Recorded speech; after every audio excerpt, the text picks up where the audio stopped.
13 अगस्त 1972 पाकिस्तान का रावलपिंडी, और वहां मौजूद एक ऐसी जेल जहां जिंदगी सिर्फ सांस लेने तक सिमट चुकी थी। एक कड़ी सुरक्षा वाला प्रिजनर ऑफ वॉर कैंप, ऐसा कैंप जहां उम्मीद भी कैदी बना दी जाती थी। यही वो जगह थी जहां 1971 के भारत पाकिस्तान युद्ध के बाद भारतीय वायुसेना के 12 जांबाज पायलटों को जिंदा लाशों की तरह बंद कर दिया गया था। चारों तरफ ऊंची ऊंची दीवारें, उन दीवारों के ऊपर काटिल तार, हर कोने में हथियार थामे पाकिस्तानी सैनिक, और हवा में तैरता डर, ऐसा डर जो इंसान की रगों में जहर बनकर उतर जाए। यहां से कोई बाहर जाएगा, यह सोचना भी मौत को दावत देने जैसा था। लेकिन हर जेल की दीवार से ज्यादा मजबूत कुछ दिल होते हैं। इसी नामुमकिन जगह पर 3 ऐसे भारतीय पायलट मौजूद थे जिनकी आंखों में नींद नहीं, सिर्फ मातृभूमि की तड़प थी। उन्हें न दीवारों से डर लगता था, न तारों से, और न ही बंदूकों से, क्योंकि जो इंसान देश के लिए आसमान से गिर चुका हो, उसे जमीन का डर क्या होगा। इन तीनों ने इस जेल से भागने की वो कोशिश की जिसने पाकिस्तान की रूह तक को हिला दिया। एक ऐसी फरारी जिसकी गूंज आज भी इतिहास में सुनाई देती है। लेकिन इस कहानी की जड़ें उस रात से नहीं, बल्कि 3 दिसंबर 1971 से जुड़ी हैं, जब भारत और पाकिस्तान के बीच युद्ध की आग भड़क चुकी थी। जमीन पर भारतीय सेना हर मोर्चे पर पाकिस्तान को पीछे धकेल रही थी, लेकिन आसमान में हालात इतने आसान नहीं थे। पाकिस्तान के जफरवाल शहर के पास बना एक ऊंचा वॉच टावर भारतीय वायुसेना के लिए मौत का पैगाम बन चुका था। और यहीं से शुरू होता है वो दर्द, वो कैद, और वो कहानी जो सिर्फ सुनी नहीं जाती, महसूस की जाती है। वहां से पाकिस्तानी सेना हर भारतीय मूवमेंट पर बाज की तरह नजर रखती थी।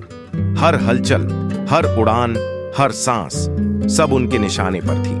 कई बार आसमान में उड़ते भारतीय विमानों पर इतनी सटीक फायरिंग की जाती कि पायलट को मौत और जिंदगी के बीच सिर्फ कुछ सेकंड मिलते थे। वो वॉच टावर सिर्फ एक ढांचा नहीं था, वो भारतीय वायुसेना के लिए आसमान में टंगी हुई मौत थी। और फिर उस मौत को मिटाने की जिम्मेदारी सौंपी गई भारतीय वायुसेना के एक जांबाज को, दिलीप पारुलकर। एक ऐसा पायलट जिसके नाम से कॉकपिट में भरोसा पैदा होता था। दिलीप पारुलकर अपने साहस के लिए जाने जाते थे, ऐसे साहस के लिए जो डर से पहले उड़ान भर लेता है। अनुशासन उनकी सांसों में बसा था, और हिम्मत उनकी आंखों में जलती आग की तरह। उन्हें पता था यह मिशन आसान नहीं है, शायद वापसी की कोई गारंटी भी नहीं। लेकिन जब देश पुकारता है तो कुछ लोग अपनी जान को भी एक सवाल नहीं मानते। और उसी दिन आसमान में एक और कहानी लिखी जाने वाली थी, जिसका दर्द बरसों बाद भी सीने को भारी कर देता है। उन्हें पता था यह मिशन आसान नहीं है, मौत बहुत करीब है, लेकिन देश के लिए यह जोखिम उठाना जरूरी था। 10 दिसंबर 1971, वो दिन जो दिलीप पारुलकर की जिंदगी को हमेशा के लिए बदल देने वाला था। उस सुबह दिलीप पारुलकर अपने सुखोई फाइटर जेट के साथ मिशन पर निकले। आसमान में इंजन की गूंज थी और दिल में सिर्फ एक सोच, मिशन पूरा होना चाहिए। जैसे ही वो उस खतरनाक वॉच टावर के पास पहुंचे, पाकिस्तान की एंटी एयरक्राफ्ट गनों ने आसमान को आग में बदल दिया। चारों तरफ गोली, शेल और धमाकों की बरसात। गोलियां सीधे उनके जेट की तरफ आ रही थीं, बिल्कुल मौत की तरह।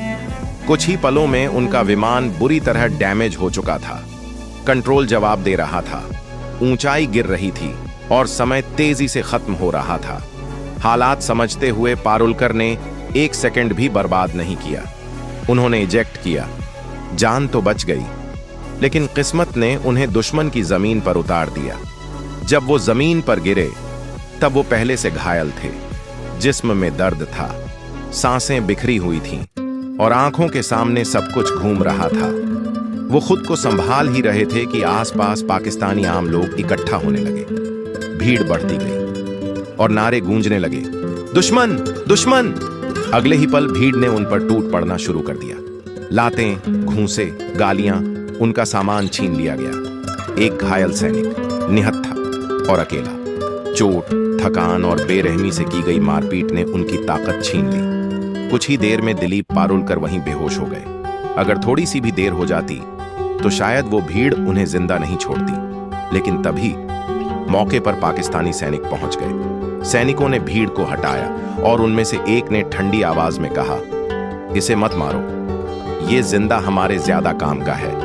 और उसी पल एक भारतीय पायलट सिर्फ कैदी नहीं बना, वो एक ऐसी यातना की कहानी में धकेल दिया गया जिसका दर्द सालों तक पीछा करने वाला था। इस तरह दिलीप पारुलकर को मौत के मुंह से निकालकर हिरासत में ले लिया गया। जब उन्हें होश आया तो दुनिया बदल चुकी थी। चारों तरफ अंधेरा था। एक तंग सीलन भरी कोठरी जिसकी दीवारों से सड़ांध टपक रही थी। हवा भारी थी, सांस लेना मुश्किल और जिस्म पहले से ही दर्द में डूबा हुआ। सामने एक पाकिस्तानी अधिकारी खड़ा था। उसने बिना किसी भावना के कागज और पेंसिल उनकी तरफ बढ़ाई और ठंडी आवाज में कहा, आडमपुर एयरबेस का नक्शा बनाओ। आडमपुर एयरबेस भारतीय वायुसेना का एक बेहद अहम ठिकाना, एक ऐसा नाम जिसे जुबान पर लाना भी गुनाह था। पारुलकर ने एक पल भी नहीं सोचा। उन्होंने सीधा मना कर दिया और उसी पल नरक के दरवाजे खुल गए। घूंसे, लातें, चीखें, गालियां, टॉर्चर का ऐसा सिलसिला शुरू हुआ जिसमें वक्त का एहसास खत्म हो जाता है। जिस्म टूटता गया, हड्डियां चीखती रहीं और हर सांस एक सजा बन गई। आखिरकार इंसान की हिम्मत की भी एक हद